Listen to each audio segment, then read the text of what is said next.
All right, thank you, Mr. President, and through you, thank you to the council. Tonight we're here for an administrative hearing with respect to the dismissal of Joe Caponegro from the Traffic Study Commission. And as part of that, I'm going to start just by reading the removal of officials, section 3.4 of the city charter.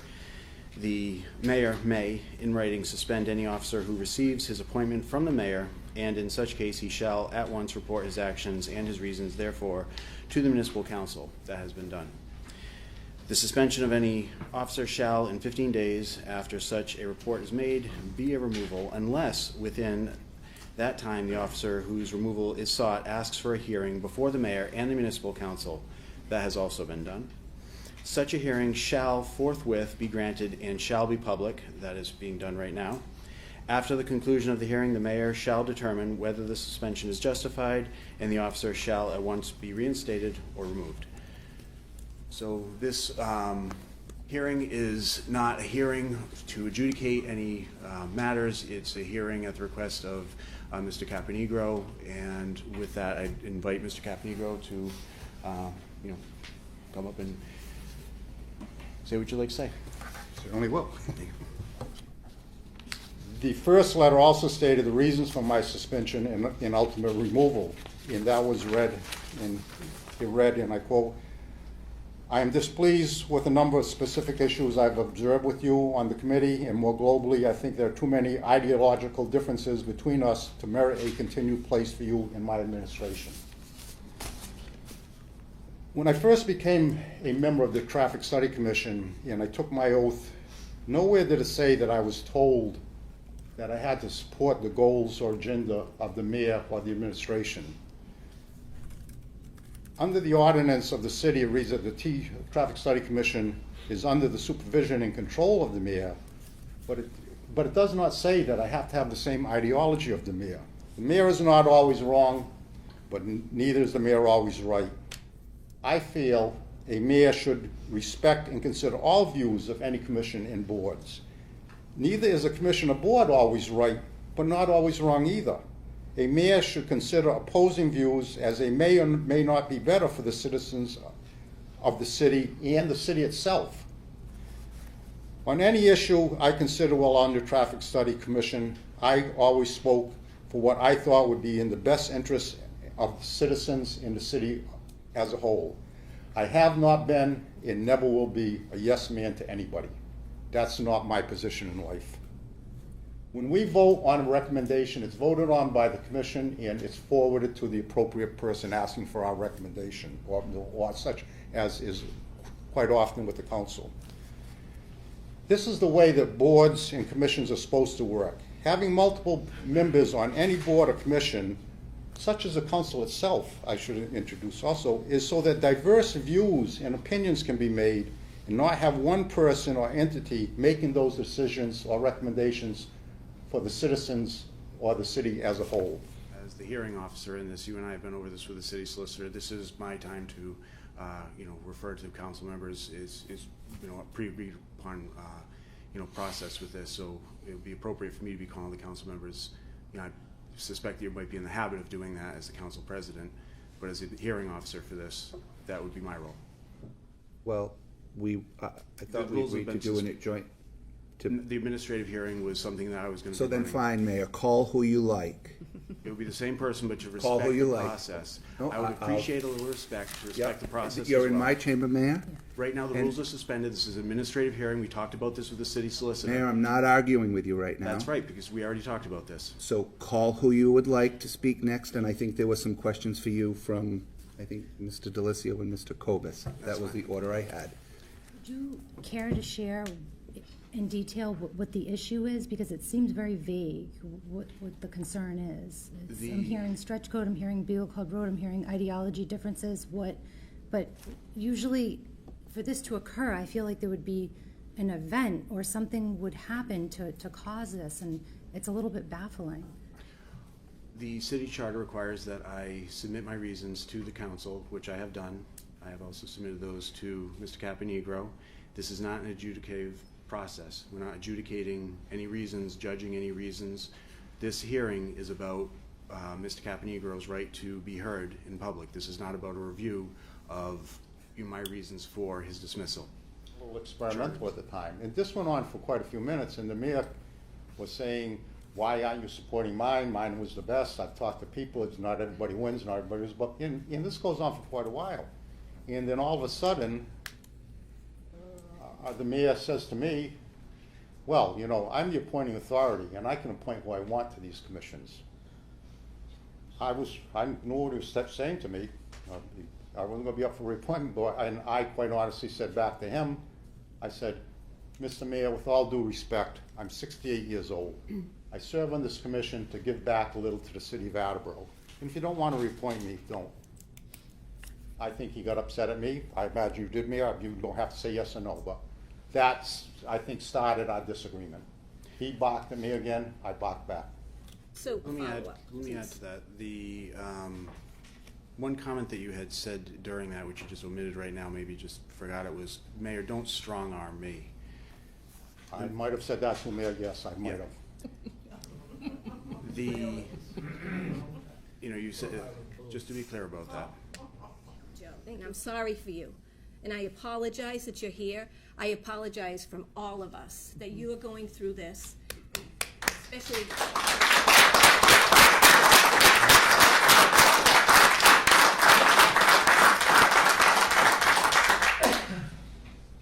Well, It's disrespectful, period. And I apologize because you are a volunteer. And volunteers don't come easy. And we're looking for tons of volunteers still right now. And I'm going to be very damn surprised if we get any more. You know, this is just not the way you treat Councilor somebody. Jackson, do you have a That's comment it. or a question? I'm done with that right now, Mayor, until I get to you. Is that he basically was supposed to leave this with his tail between his legs because you wanted him to leave. So because he wanted to show people that he's credible and that he didn't do anything wrong, or as far as he's concerned, he didn't do anything wrong, he shouldn't have done that. Is that what you're saying, Mayor? No, that's not what I'm saying. What Mr. Caponegro could have done was say that I don't want to be part of this administration anymore, and here's my resignation, and nobody would have been the wiser that I was asking for the resignation. He brought this public hearing upon himself. He is the one who requested this hearing. Sir, so Mayor, excuse me, if I may. Mayor, so I am suggesting to you to. Another comment like that, I can have please- you ejected. This is an administrative hearing. Whoever said that. This is an administrative hearing. You'll grant this hearing with the same respect that a council hearing is granted. So Mayor.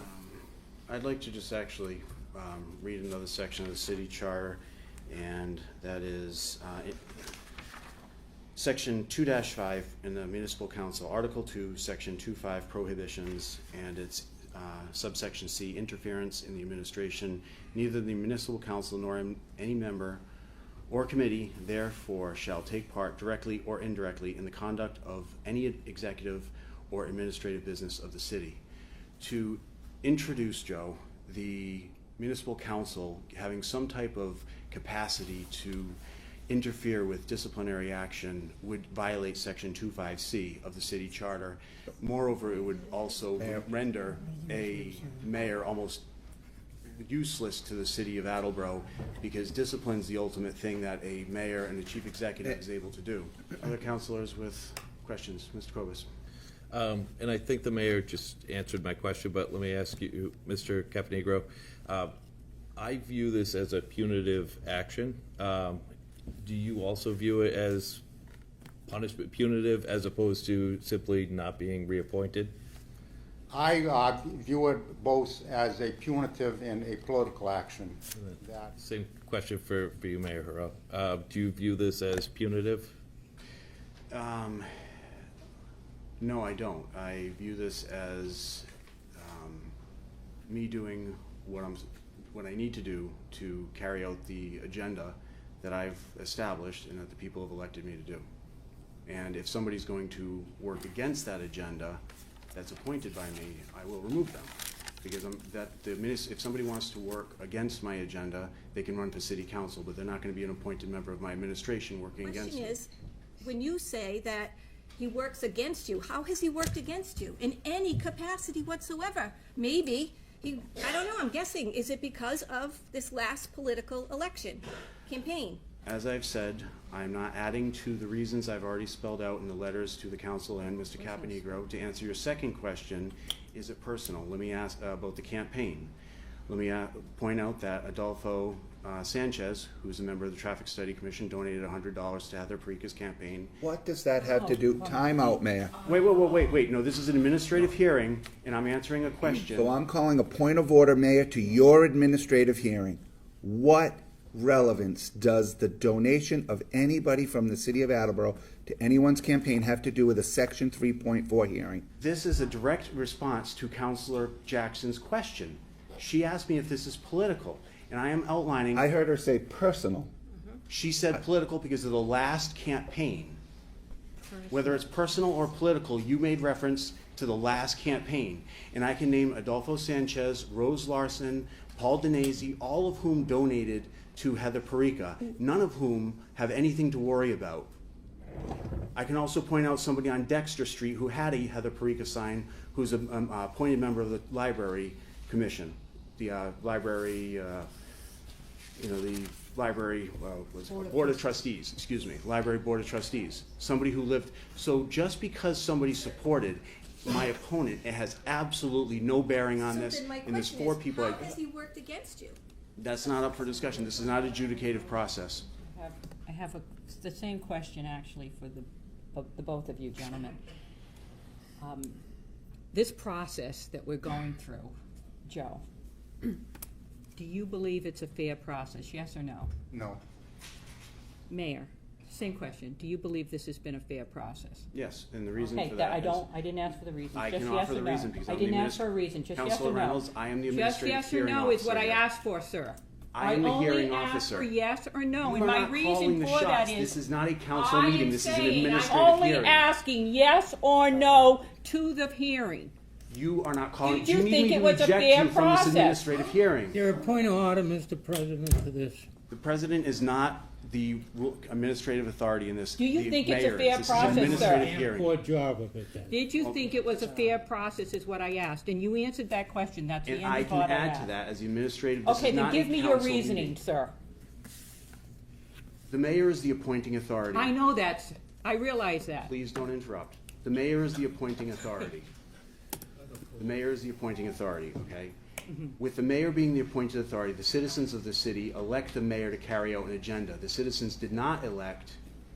This is not this is an appointee, this is not a That's correct. person that works for the city, sir. That's right, So what and I would have to say to you is that I agree, this is not a good process, and we should look at it as a council as a whole and change it. As I was saying,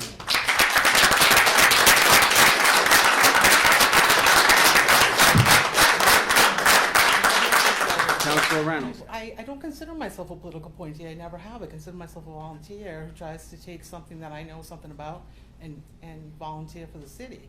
So that for us was very important, that we wonder if there's a stated agenda, specifically if it's outside what I do in Traffic Study Commission. I didn't resign my rights as a citizen when I when I volunteered at Traffic Study. So if I wouldn't expect that I would have to ask anyone whether or not what I was going to speak on in front of this honorable body or anywhere, whether or not I was entitled to do that. Joe Caponegro is a long-time resident of Attleboro and has brought a vast amount of institutional knowledge to our commission. His background in planning and development has infused much knowledge to our deliberations concerning ordinances, street design, traffic, and details of planned subdivisions. Joe has been a member of the commission for 13 years now. We have relied upon Joe for his leadership in our deliberations. However, members have brought their own perspective, knowledge, and experience to the Traffic Study Commission.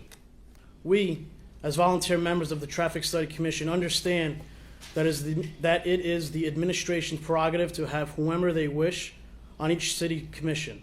However, we are unclear as to whether there continues to be a need for these commissions if independent perspectives are not valued and if their agenda is expected to be put forward.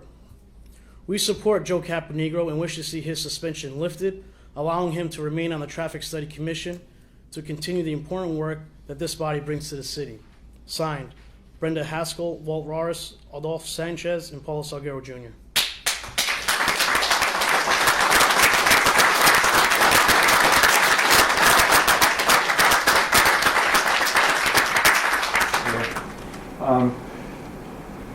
I don't agree with your approach. I'm going to be straight out. Right now, we have a Conservation Commission, and if you have any need to do anything within 100 feet of a wetland, you have to go to the Conservation Commission, and then they apply certain standards. And about 20 years ago, we then adopted a wetland protection ordinance. Now, when that was adopted, there was tremendous debate. There was a lot of findings that were made by the council at the time that the 25-foot was an appropriate balance. Because when you extend that out to 75 feet, you are taking away people's property rights. You're diminishing them. And therefore, I'll be curious to see what the Conservation Commission has to say. Maybe they'll be okay with this, but essentially, their job, you're almost saying, hey, I don't trust you to limit. They can limit cutting down trees. You know, in other words, in that 100 feet, you can't just do what you want. You can only do it with the Conservation Commission. So that was my first comment. The second one is, I'd ask you to go back and look at the vernal pool treatment.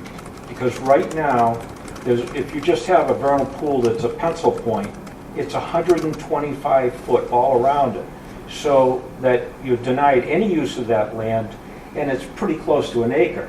When you go to 175 feet, it's well over 2 acres of land, forgetting about the vernal pool, that you can't touch. And I think that's really overreaching. The last thing I want to say is, a lot of times, if this does get enacted, people are not going to be able to use their backyards. There may be no trees there, but maybe they want to put up something, or they want to put a patio, they want to put a shed.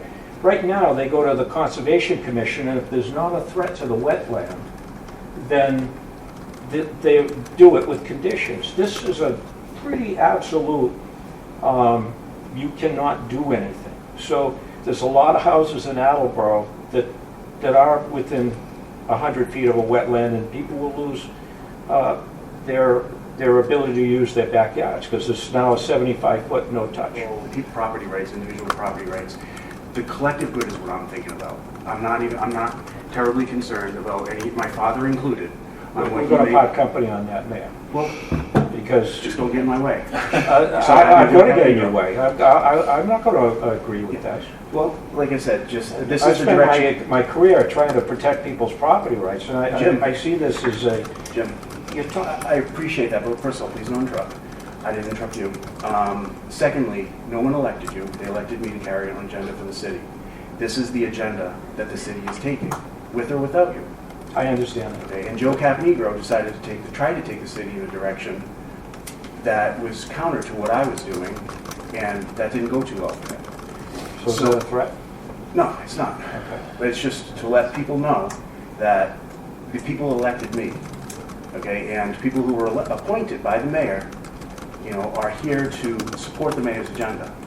Okay, now, if this particular board, doesn't want to take a position, that's fine, they're not required to. But one thing I won't tolerate is, like a banter like this.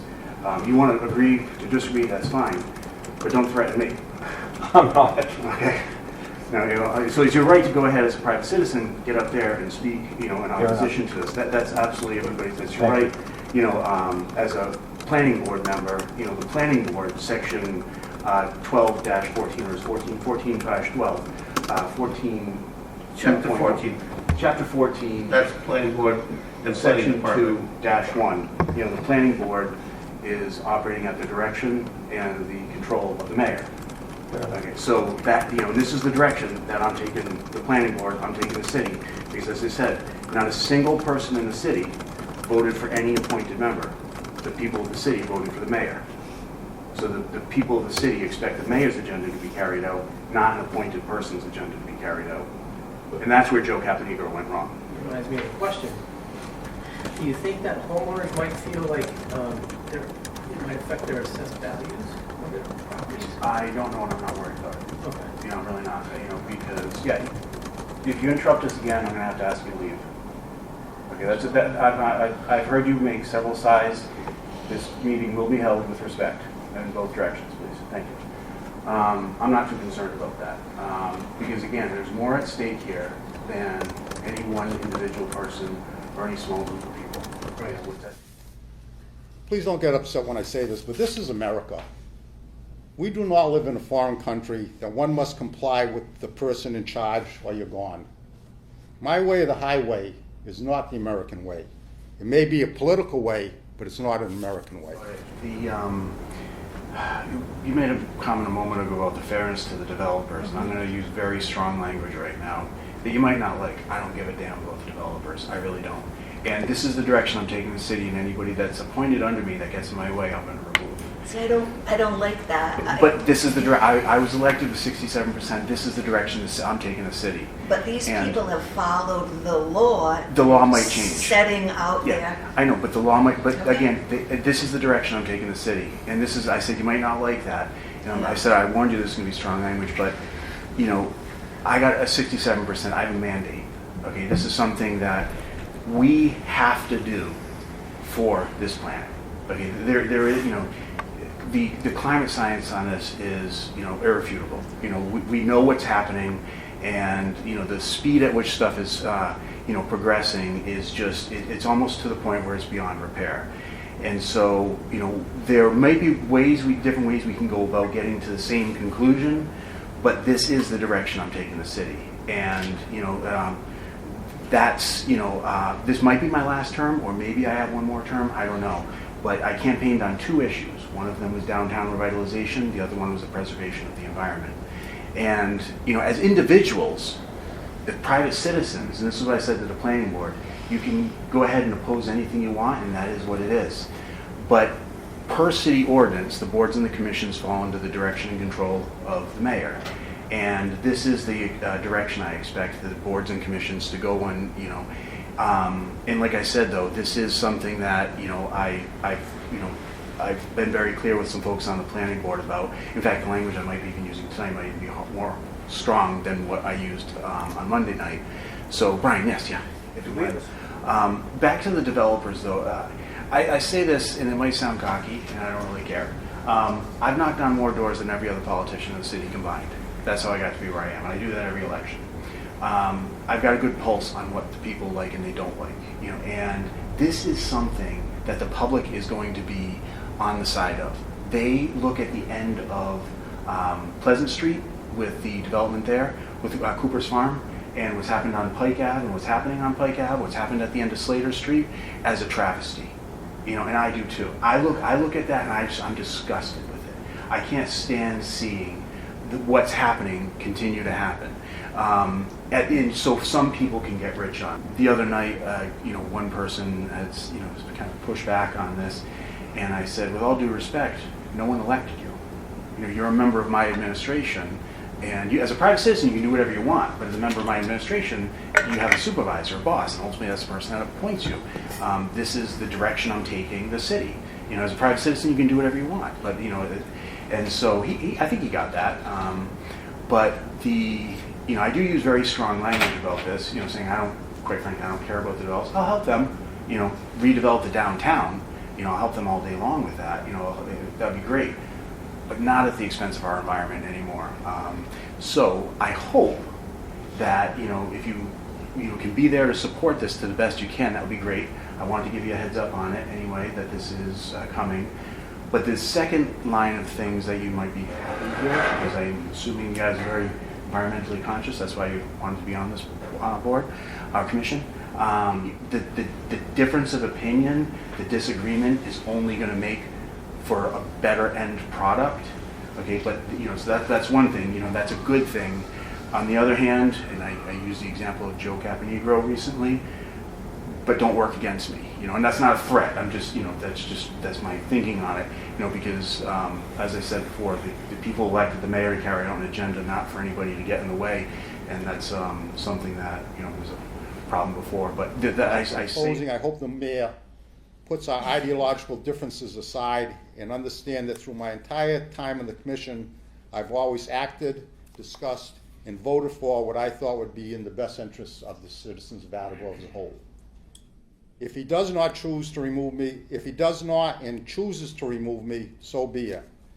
However, in the future, if another mayor would ask me to be a volunteer on a position on the Traffic Study Commission or any other commission or board within the city of Attleboro, I would gladly accept and continue to act in a manner that would service what I believe to be for the citizens of Attleboro as a whole, not any particular group or individual.